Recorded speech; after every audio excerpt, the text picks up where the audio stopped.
Welcome to a very special edition of the How Conversations. Today we're here to celebrate and take a deeper dive into the How Institute's latest research report entitled From Mission to Impact: Insights on Moral Leadership in the Social Sector. It's been developed in partnership with the Rockefeller Foundation, and today I'm joined by the Senior Advisor of the Rockefeller Foundation, Zia Khan. So Zia, I'm just glad to have you back in this space, not new to the How Conversations, but to our listeners, he's a special friend and colleague. Welcome, Zia Khan, and we'd just like to check in with how you're doing today. Dana, it's great to see you. It's great to be here. I'm doing very well, and I'm so excited about the launch of this report. It has a lot of great research and fact base around it, and hopefully it'll spark the kinds of conversations that we're about to have about the ideas and the insights that it surfaces.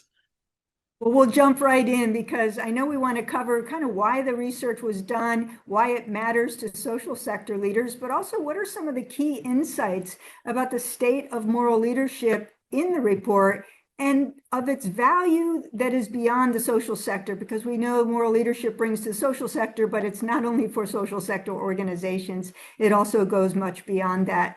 So Zia, let's talk about the report, our first deep dive into moral leadership in the social sector. Why did the Rockefeller Foundation, in partnership with the Howe Institute, support this initiative? Sure, Dana, it's a great question. I've been with the Rockefeller Foundation for 15 years now. And before that, I used to work as a management consulting, focusing on organizational performance.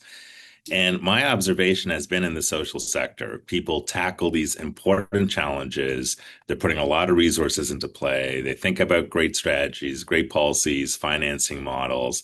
A lot of the classic analytical work is done. But ultimately, what happens is along the way, people are faced with moral challenges, hard calls between right and wrong. And we're seeing that so much more today, and we can come back to that later. And so when I thought about partnerships and driving systems change, and just the day-to-day implementation all the way to the high-level political narratives, what started to strike me as a common theme or denominator across all of this was the need for moral leadership, the need for people to be wrestling with the emergent challenges that we can't predict, that we don't have a policy for, that we don't have a strategy for. And it's really the ability of leaders to exercise moral clarity, moral courage, encourage their teams to go on a long-term journey that, in my mind, makes the difference between big systems change and not. So we've started to use, in partnership with you, this idea of moral leadership being the X factor for systems change. And so that's why we wanted to look into it and partnering with you, think about how is it not just a high-level belief, but how can it become a discipline with day-to-day proven practices that everyone can learn and adopt. It is fantastic. And you hear the word how quite a bit, like how do we scale this moral leadership across social sectors and into others? How do we redesign institutions based on the principles of moral leadership? How can we apply moral leadership as a force multiplier? I mean, it's so important that you inspired this work. I'd like to go on to another question to take a deeper dive into that, if we can, on the challenges. Some people say opportunities, all challenges with opportunities that the social sector is facing right now. What leaders should be thinking about to carry this moral leadership forward in the social sector? Dana, what I have been observing and in my conversations with leaders is they are just facing a new frontier of challenges. The political environment's gotten really complicated. Their internal organizations are getting really complicated. Things all the way from return to work that every organization's wrestling with to people who've been working in global health and now face an entirely different, funding infrastructure based on some changes that have happened recently as well. So there's all these kind of unprecedented challenges that are coming up, and most of them have to often do with values and have to do with a sense of purpose of what are we trying to do as a group and how do we sort of connect to our humanity and push forward. What most leaders are mistakenly, in my mind, doing is trying to codify policies. A policy always feels like the right answer. So what's the policy for this kind of moral challenge? What's the policy for that kind of moral challenge? And I don't think that's going to be the way forward for us in what will be a pretty turbulent period. And so I think leaders are just looking for a new toolkit. I sometimes use this metaphor of sometimes solutions look like vitamins and people sort of take them because they might be good for them. And sometimes solutions look like painkillers because people are really experiencing the pain and they're very motivated to reach for them. And I feel like the demand for ideas and concrete practices around moral leadership has evolved from the vitamins into the painkillers. Well, that's great, Zia, and thank you for how you approached challenges as opportunities. Let's talk about the report now because how research is coming out and now shows that organizations that invest in developing moral leadership capabilities demonstrate that on average 95% have greater resilience across 15 common organizational challenges. And these challenges are material and important, including like resource allocation, fundraising, strategic planning. This seems pretty substantial.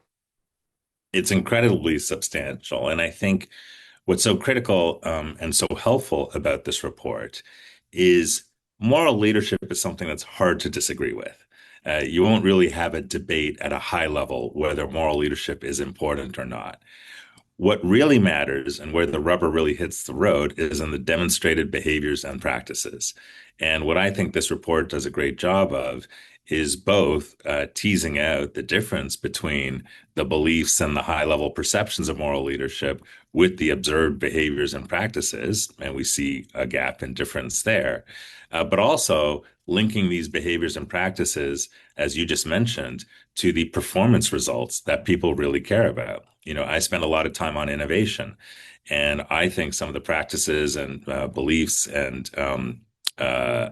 just the way that moral leadership can help frame taking risks is critically important to innovation. And innovation is something that people talk about all the time in the social sector, as they do in the private sector.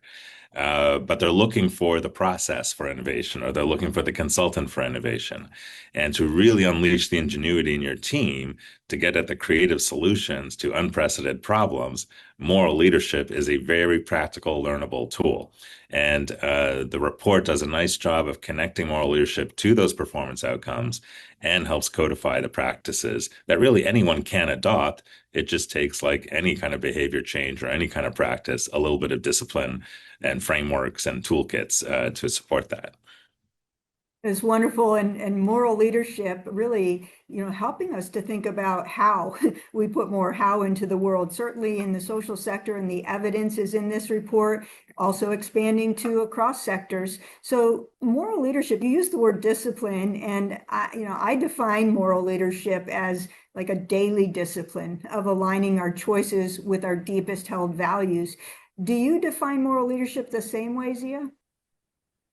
I think that's a great definition. You know, I think of it in terms of recognizing that we're complete humans and we have a lot of passions and we need a sense of purpose, and leading people with the idea that they are humans and not just job descriptions as a big part of your definition.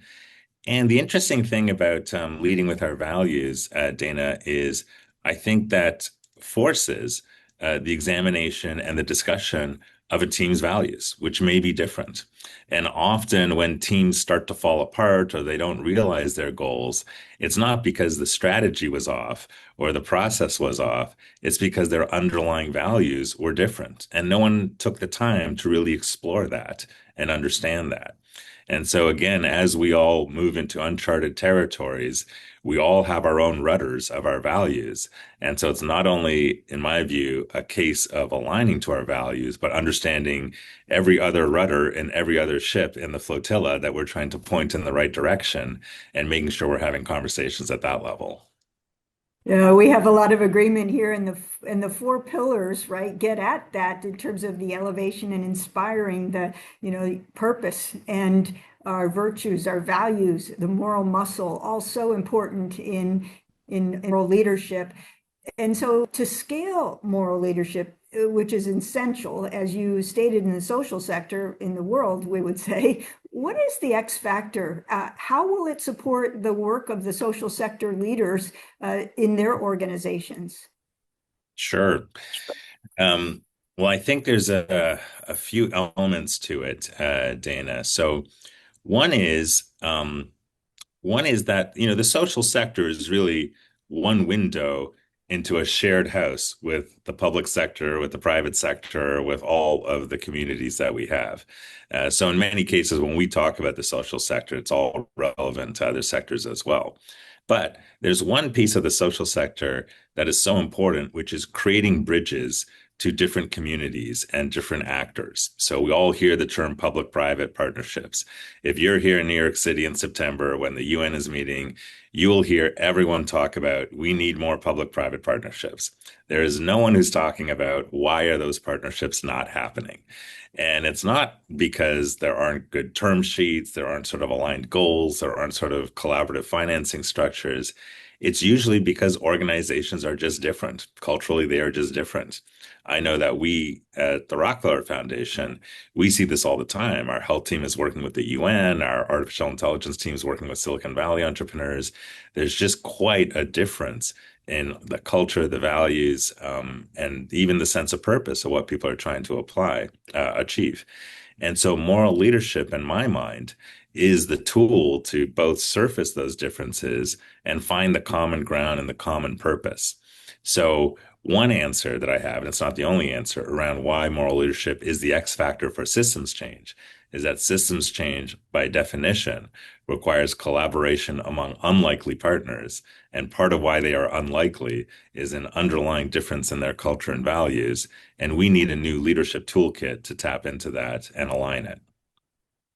Well, we thank you for the social sector report, which is really elevated and inspiring to help not just the social sector, but the evidence is so compelling that, first of all, the evidence of moral leadership and development makes a big difference, but there's so much room to grow.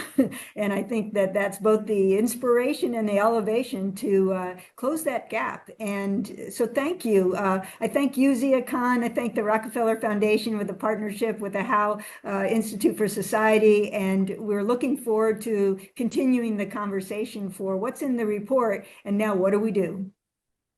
Well, Dana, thank you, and thanks to the entire Howe Institute team, which has been at the vanguard of this movement to not only advocate for the beliefs and the philosophies, but to push on the research base, the facts, the evidence, the metrics, because that's the only way we're going to really surface what works, and more importantly, continuously improve what works. So a big thanks to you and the team for putting out this report.